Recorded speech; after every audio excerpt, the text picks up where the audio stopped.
Hi everyone, I've been so curious about eco-resin and today I finally gave it a go.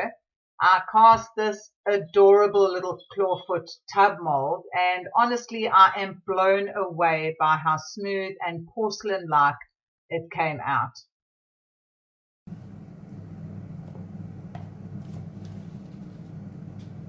I received my container of Eco-Resin. I have never tried Eco-Resin before, and so I am trying it out for the first time. This says the ratio is 10:3, so it's 100 grams of powder, 30 grams of water, and it says 2 hours is fully cured with a gloss finish, and you can demold after 30 minutes.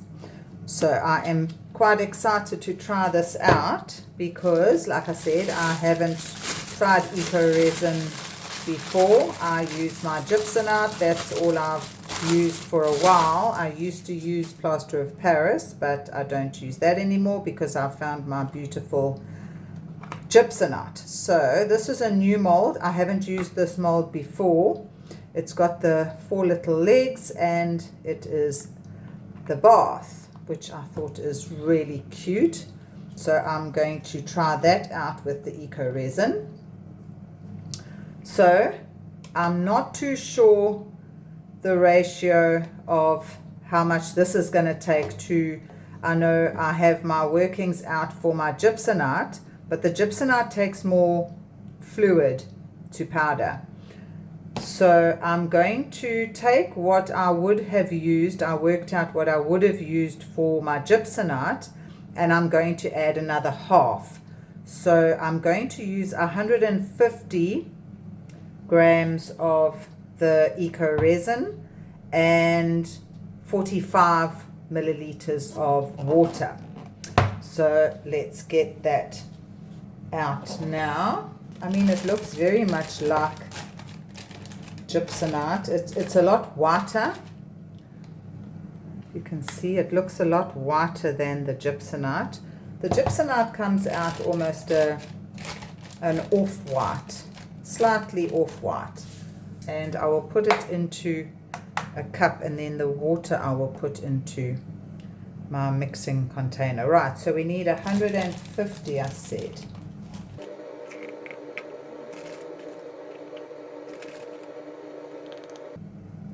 We're on 149. Let's do a little bit of a dab there. No, that's too much.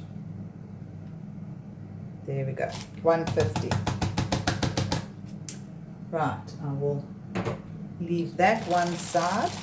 And now the normal story, you add your liquid to water, and I said 45.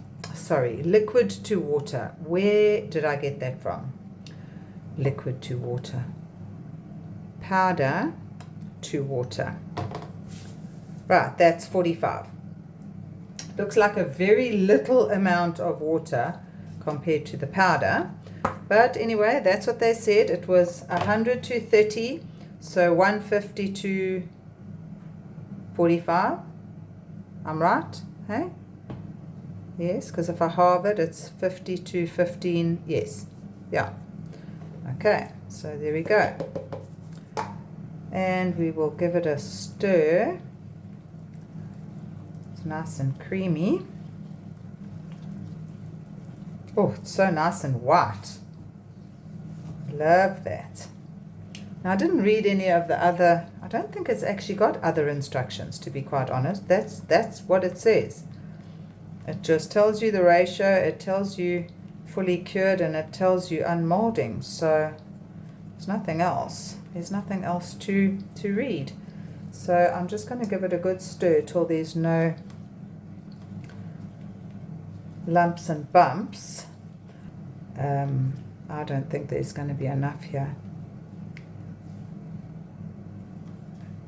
I'm a bit nervous because I don't know if that's going to be enough to fill this. Although it does go up at the sides. Okay, you know what? I'm just going to try it anyway. Okay, so you can see how nice and smooth this is. It looks like cream. like pouring cream. Maybe a little bit thinner. No, it's about that. It's about that. Before you start whipping it for your Christmas trifle. Right, so I am going to start pouring this in, and this mold does have quite sharp edges.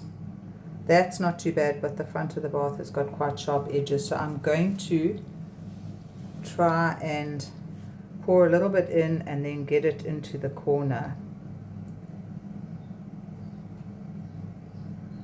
Oh, I'm hoping there's going to be enough in here. It really is beautiful and white. So nice and white.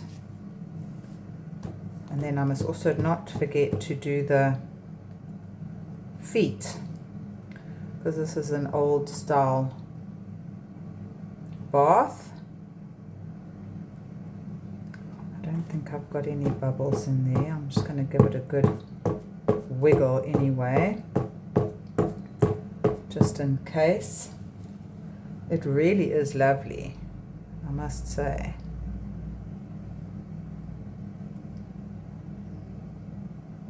Oh, I think I'm going to be a little bit short for my feet, unless, yeah, I'm going to be a little bit short for the feet. Isn't that just typical? A couple more grams I could have used. Alright, let's just fill that up with what's left in here. And what I will do is I will make up some more, and I'll make something else as well, so that I'm not just wasting it. I don't want to add to this now once I've put this in here, because I want to, if you can hear weird noises, that is my puppy with his turkey that makes the weirdest sound, but he loves it, absolutely loves it. He squishes it and makes it squeak. Right, there we go. I'm going to leave that now. I'm going to mix up some more and do the feet, and I'll find something else to make with it. But I don't want to do any more, because the only thing is that I don't think then if the feet are going to work. So let me quickly do some more. So I mixed up another 50 grams, and I did fill it to the top, because like I said, I didn't know whether the feet were actually going to fit in. It was quite low. But here, when I actually went to unmold it, I noticed it had cracked, and I am sure that is because I added to the actual original pour. I can't think of any other reason why it would have done that. So, but you can't see it. It's fine. It's underneath. So here I am just attempting to take the mold off. My usual story, I always get stressed out when I am taking off a mold that I can see is going to be a little bit of a mission to work with. But I did eventually get it right. I was just worried that I was going to snap off the edge of the bath. So you can see I did try a couple of times.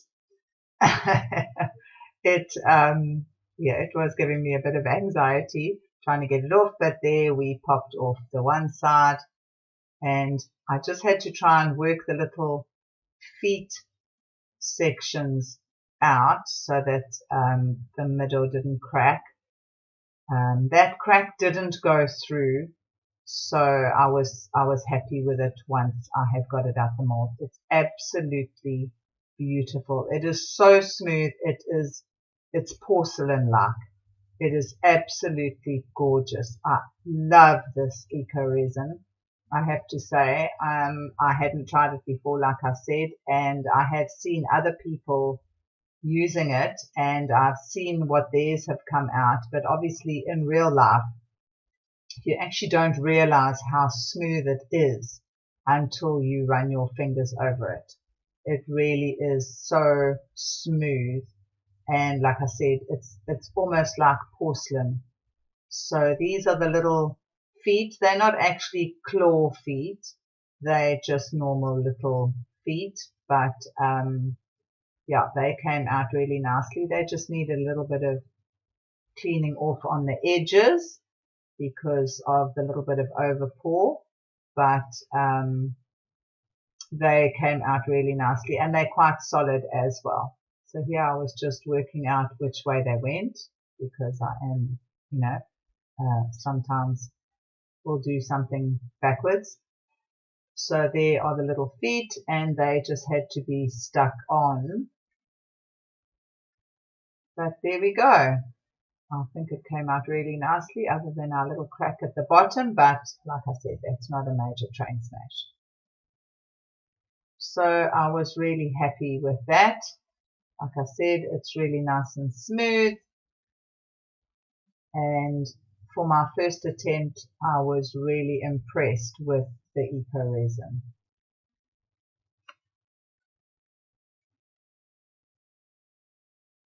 So I left this for a couple of weeks because I wasn't sure how I was going to decorate this beautiful little clawfoot tub.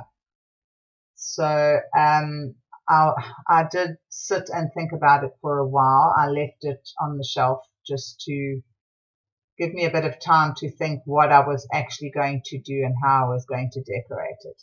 There I was just making a template for the bottom of the inside of it.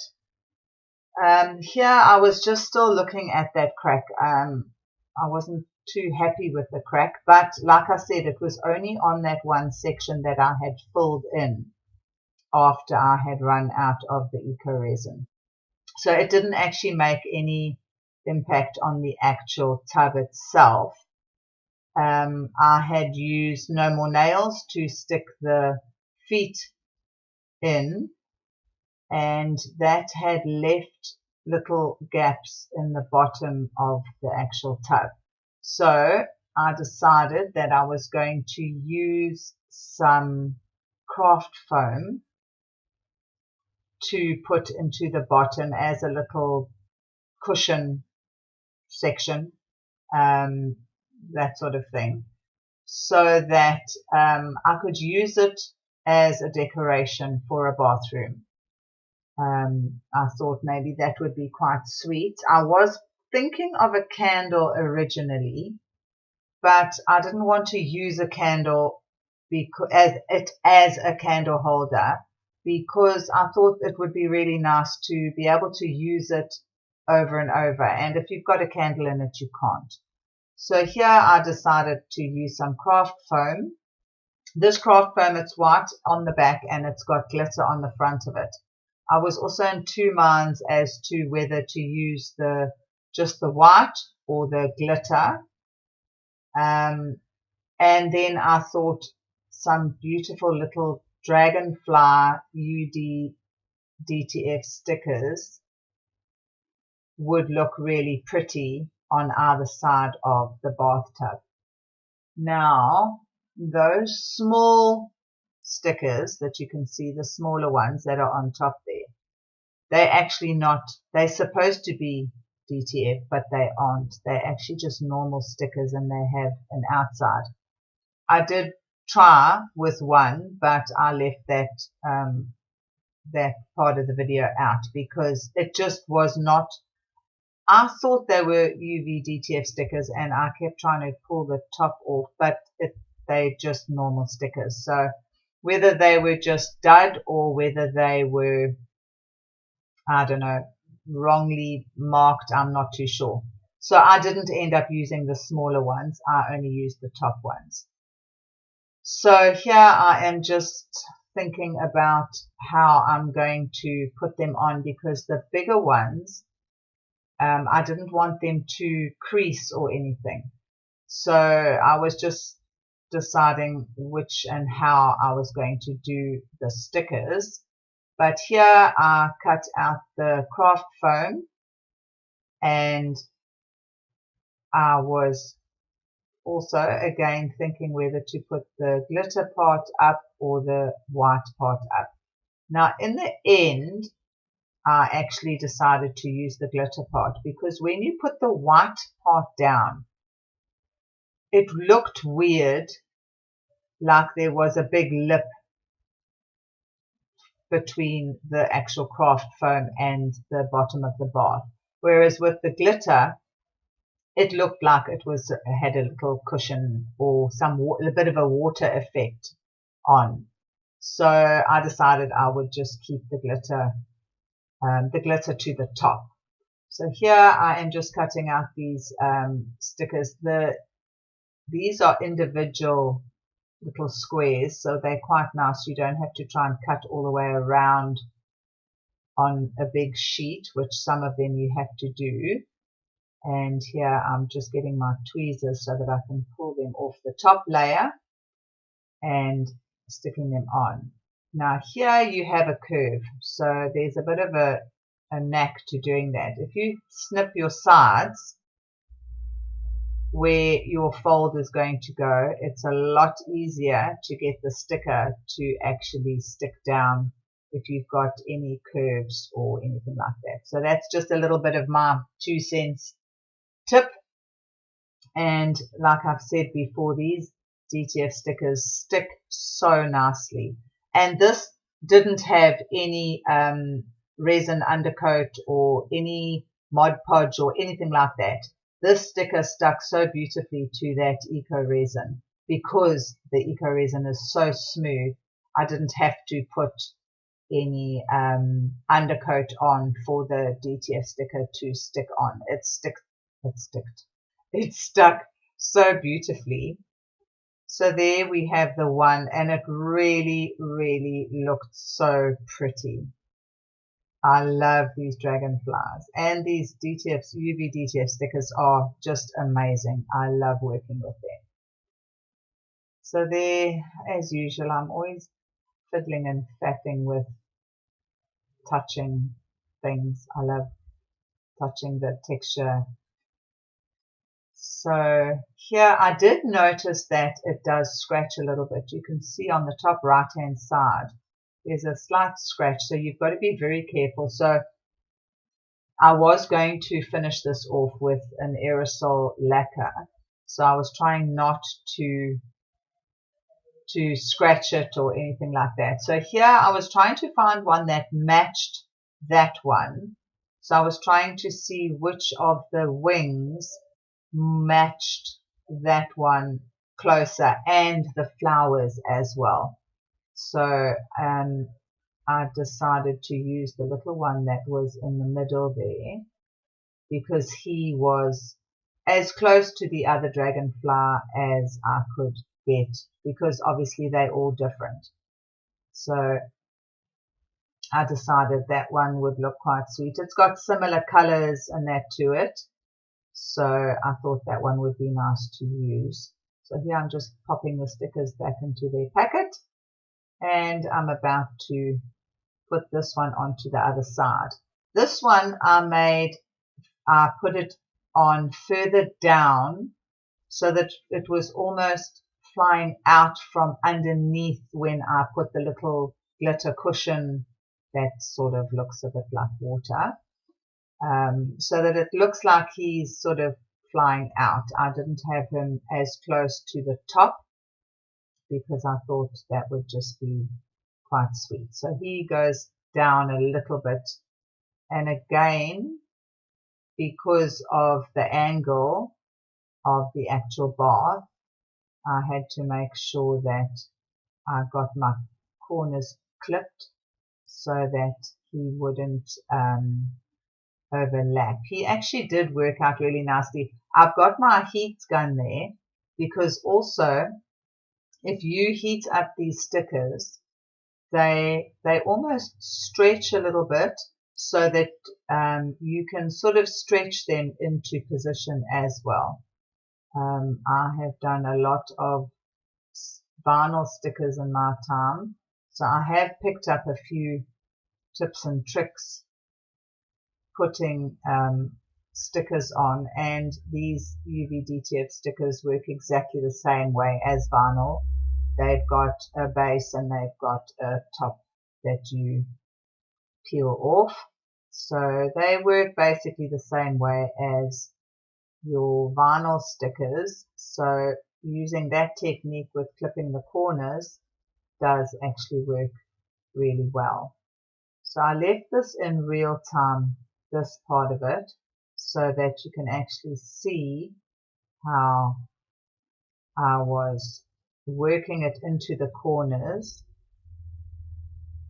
so that it stuck nicely, and then just taking off the top layer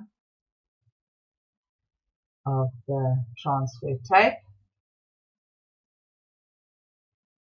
And like I said, these stickers stick really well. Once they're stuck, they are stuck.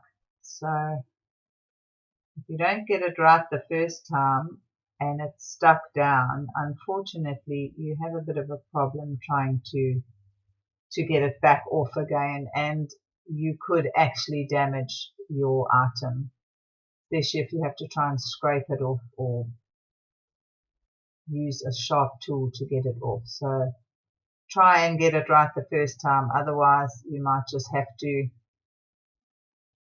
make a plan with how your design gets altered because your sticker was not put down in the original place that you wanted it to be.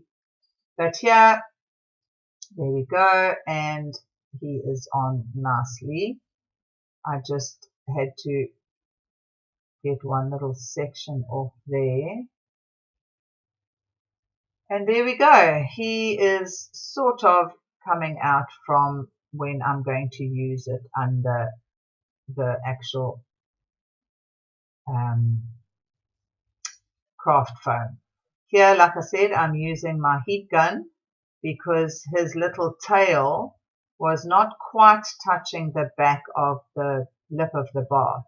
So if you heat it with your heat gun, like I said, it stretches a bit, and once you've stretched it and pushed it on, it sticks. It works really nicely using that heat gun.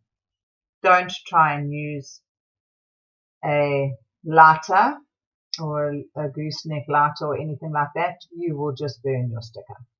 But the heat gun works really nicely. That heat gun also, if you are putting vinyls onto walls or anything like that it doesn't want to stick to very well, if you're trying to put it onto walls that has paint on it, if you stick your sticker on and use your hairdryer or a heat gun and you heat it up and leave it for a while, the heat actually activates the glue on the back of your vinyl, and once it's cooled, it actually sticks better. So there's another tip, just in case anybody is wanting to put vinyls on walls or something that it doesn't stick that well to. So when you try and take the transfer tape off, it peels back off again. If you use heat on it, it activates the glue on your actual vinyl. So there we go. So here we are done with our stickers, and I think it looks absolutely gorgeous. So now I am going to put some No More Nails onto my piece of craft foam. I use No More Nails quite a lot. It's actually quite nice to work with, and it does stick really well. So you don't end up with stuff lifting once it's stuck down. It likes to stick quite nicely. So here I'm just making sure which was the top and the bottom, because the bath is right, but of course my little template was slightly out because it was quite difficult to get a mold from the inside of the actual bath. So here I was just trimming it off a little bit, and there's my No More Nails, just putting on, and this stuff, if you get it, I should have worn gloves, But if you get it on your fingers, it does take a while to get off, unfortunately. But yeah, unfortunately I do, like I've said before, that's why I don't have fancy nails on. Again, I've taken them off, like I mentioned before, because I use my hands as tools, I use my nails as tools. Everything gets used as tools. And there I'm just making sure that it's nicely positioned on the bottom and giving it a little push down just to make sure that it's in the corners so that it doesn't lift up. So there we go. I was so happy with this mold and with this eco-resin. It is expensive. I'm not sure how expensive it is overseas, but here it is quite expensive. So I wouldn't use it for all my stuff. My gypsonite is basically a lot cheaper. So this is nice if you just want something like this, something that's just a little bit more fancy, if you want to call it that, and nice and smooth and more porcelain looking. So there we go. We have our little bathtub with its claw feet and our beautiful little dragonflies. So guys, I don't think it was bad for my first try. Tell me what you think, because I'm actually obsessed with how shiny and smooth this little clawfoot tub actually turned out. And those dragonflies, they just make it pop. If you enjoyed this eco-resin experiment, please give it a thumbs up. And if you would subscribe, I would really appreciate that too. If you've got any comments, you can drop those in the comment section below. And if there's anything that you would like me to try next, also let me know in the comments. So guys, I hope you enjoyed watching. And again, until next time, have a great one.